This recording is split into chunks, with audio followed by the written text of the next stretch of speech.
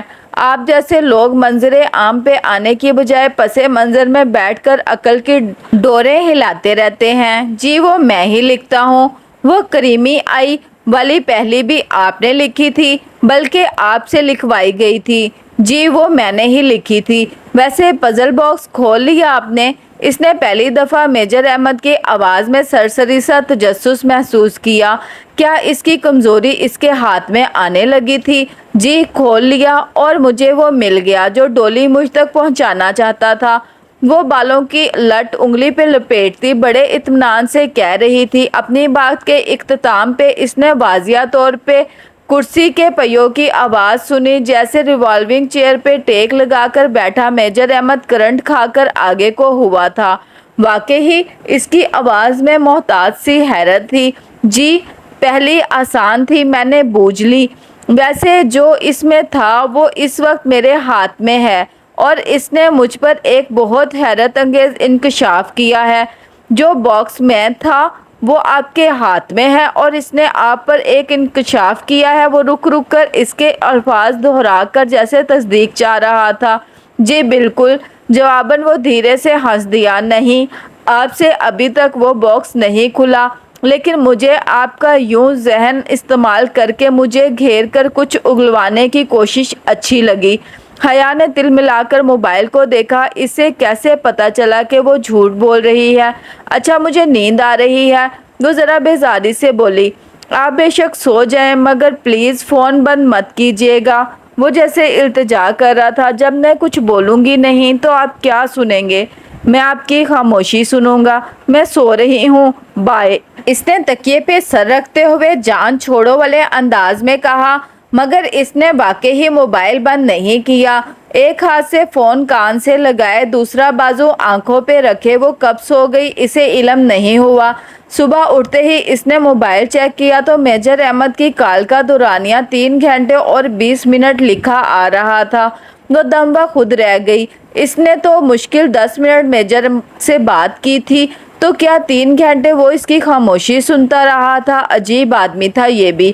پھر جس روز اس نے عائشہ کے ساتھ ان دونوں بہنوں کے کمرے کی سیٹنگ تبدیل کرنے کا پروگرام بنایا، اس صبح اس نے جیہان کو اپنا نمبر میسج کر دیا بغیر کسی بات کے۔ جب وہ عائشہ کے ہمراہ بڑا بیڈ اندر رکھ کر اور چھوٹا بیڈ باہر نکال کر شاور لینے کے بعد تولیے کے ساتھ بال تھپ تھپا کر سکھاتی باہر آئی تو بیڈ پر رکھا اس کا موبائل بج رہا تھا۔ جیہان کالنگ۔ اماں سے جب اس نے جیہان کا نمبر لیا تھا تو صرف موبائل میں محفوظ ہی نہیں بلکہ زبانی یاد بھی کر لیا۔ اگر کبھی دوبارہ السلام علیکم، اس نے ایک دلنشین مسکراہٹ کے ساتھ فون کان سے لگایا۔ دوسرے ہاتھ سے وہ تولیہ نرمی سے گیلے بالوں میں رگڑ رہی تھی۔ وعلیکم السلام، کیسی ہو؟ وہ بھی دوسری طرف سے جیسے بہت اچھے موڈ میں تھا۔ بہت اچھی، اور تم؟ جیسا پہلے تھا۔ اور تم فون ٹھیک کروا لیا؟ ممی کہہ رہی تھی تمہارا فون خراب ہو گیا تھا۔ ہاں بہت کچھ خراب ہو گیا تھا، ویسے ابھی 1-2 روز پہلے نیا فون لیا ہے۔ وہ تولیہ کرسی کی پشت پر ڈالتے ہوئے بولی۔ پھر تو بہت جلدی نمبر دے دیا تم نے۔ مجھے توقع نہیں تھی کہ کسی کو مجھ سے بات کرنے کی جلدی ہوگی، اس لیے۔ اچھا اپنے یہ طنز چھوڑو، مجھے یہ بتاؤ تم ڈروم میں ہو؟ میں ذرا مضافات میں آیا ہوا ہوں تو تمہارے کیمپس سے 10 منٹ کی ڈرائیو پر ہوں۔ چلو پھر ساتھ لنچ کرتے ہیں۔ اسی پل عائشہ کچھ لینے کمرے میں داخل ہوئی تو اس کے چہرے کے تاثرات دیکھ کر رک گئی۔ وہ متذبذب سی فون پر کہہ رہی تھی، نہیں میں ابھی کیمپس تو۔ عائشہ نے لمحے بھر کو غور سے اسے دیکھا، پھر جیسے سمجھ کر سر ہلاتی آگے آئی اور رائٹنگ ٹیبل پر رکھے مگ میں سے پین نکالا۔ نوٹ پیڈ کے اوپری صفحے پر کچھ لکھ کر اس نے پیڈ اسے تھمایا، پھر خود باہر چلی گئی۔ حیا نے رک کر صفحے پر لکھے الفاظ پڑھے، سچ سے بہتر جواب کوئی نہیں ہوتا۔ حیا دوسری جانب وہ پوچھ رہا تھا، جیہان میں ببوک ادا میں ہوں۔ وہ بیڈ پکڑے اس پہ لکھی تحریر کو دیکھتے ہوئے بولی، او فرینڈز ٹرپ تھا تو مجھے پہلے بتا دیتی۔ تو میں ادھر کچھ دن سے رہ رہی ہوں، میری فرینڈز کا گھر ہے ادھر، اور پھر تمہیں کیا بتاتی، تم تو ہمیشہ مصروف ہوتے ہو۔ اس نے حملے کا رخ بدلا تو وہ دفاعی پوزیشن میں آ گیا۔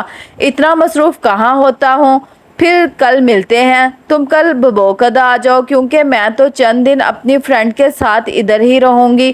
کل میں مصروف ہوں۔ اچھا پرسوں؟ میں اگلا سارا ہفتہ مصروف ہوں۔ تم اپنی فرینڈز کے ساتھ انجوائے کرو، میں کام کرتا ہوں۔ اللہ حافظ۔ اس نے ٹھک سے فون بند کر دیا تھا۔ جیحان، اس نے جھنجھلا کر موبائل کان سے ہٹایا۔ اس شخص کا کوئی پتہ نہیں چلتا کہ اسے کب کیا برا لگ جائے۔ باہر سے بہاریں پھر سے آوازیں دینے لگی تھی۔ حیا، یہ کریمی آئی کیا ہے؟ کوئی ہنٹ دے دو۔ جو بوجھے گا گفٹ اسی کا ہوگا، اس نے جواباً زور سے آواز دی۔ بہاریں فوراً خاموش ہو گئی۔ عبد الرحمن کا تحفہ کسی دوسرے سے شیئر کرنے کا تصور بھی اس کے لیے سہانے روح تھا۔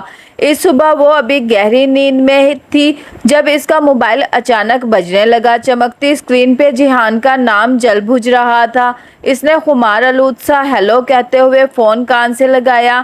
میں فیری سے ببوقدہ آ رہا ہوں، تم پورٹ پہ پہنچ جاؤ۔ کیا؟ وہ ایک جھٹکے سے اٹھ بیٹھی۔ تم آ رہے ہو؟ اس کے لہجے میں سارے زمانے کی خوشی در آئی تھی۔ ہاں، میں نے سوچا بندے کو اتنا مصروف بھی نہیں ہونا چاہیے۔ وہ ہنس کر بولا۔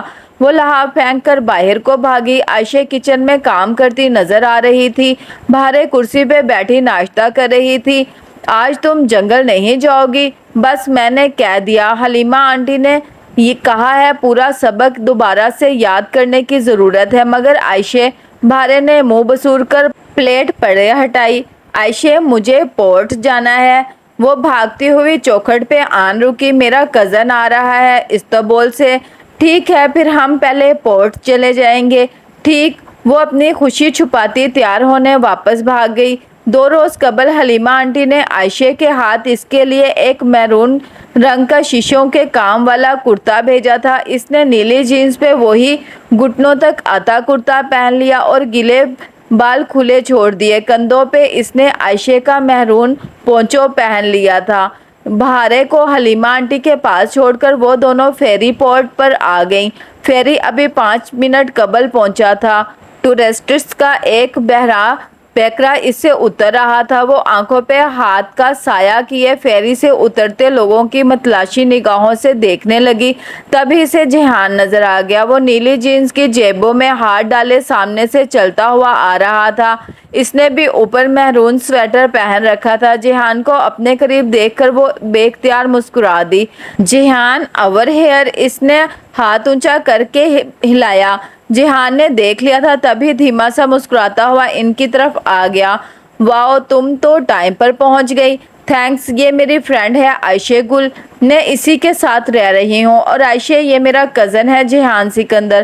السلام علیکم۔ عائشہ نے اپنے نرم ازلی خوش اخلاق انداز میں سلام کیا۔ وعلیکم السلام۔ اس نے مسکراتے ہوئے سر کو جنبش دی۔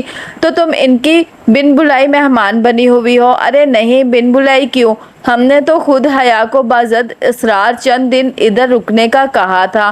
عائشہ ذرا جھنپ گئی، پھر تھوڑی دیر ہی وہ رک پائی کہ اسے جنگل جانا تھا۔ وہ چلی گئی تو وہ دونوں بندرگاہ سے ہٹ کر سڑک کی طرف آ گئے۔ میرون اور نیلے رنگ میں ملبوس وہ سڑک کے کنارے چلتے بالکل ایک سے لگ رہے تھے۔ تمہارا فون اتنی افراتفری میں آیا کہ میں ناشتہ بھی نہیں کر سکی۔ مین بازار میں ریسٹورنٹس کے کھلے فرنٹس سے اشتہا انگیز سی خوشبو آ رہی تھی۔ پھر جاؤ اور میرے لیے بھی ناشتہ لے آؤ، مگر پے میں کروں گا۔ اس نے والیٹ نکال کر چند نوٹ نکالے۔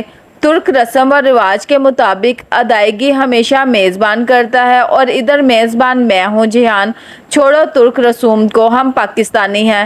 شکر، تمہیں یاد تو رہا۔ اس نے نوٹ پکڑے اور ریسٹورنٹس کی قطار کی سمت چلی گئی۔ وہاں سڑک کے ایک طرف ریسٹورنٹ تھے تو دوسری طرف قطار میں بینچ اور میزیں ایسے لگی تھی جیسے کسی چرچ کی لگی ہوتی ہیں۔ چند ثانیے بعد جب وہ پلٹی تو اس کے ہاتھ میں ٹرے تھی جس میں کافی کے کپ اور سینڈوچز رکھے تھے۔ اس نے سڑک پار کی اور ٹرے میز پہ جیحان کے سامنے رکھی۔ شکریہ، اس نے مسکرا کر کہتے ہوئے ایک کپ اٹھا لیا۔ اور اب تم واپس استنبول آ جاؤ، بہت رہ لیا ادھر۔ کیوں؟ کافی کا کپ لبوں تک لے جاتے ہوئے وہ بے ساختہ رکی تھی۔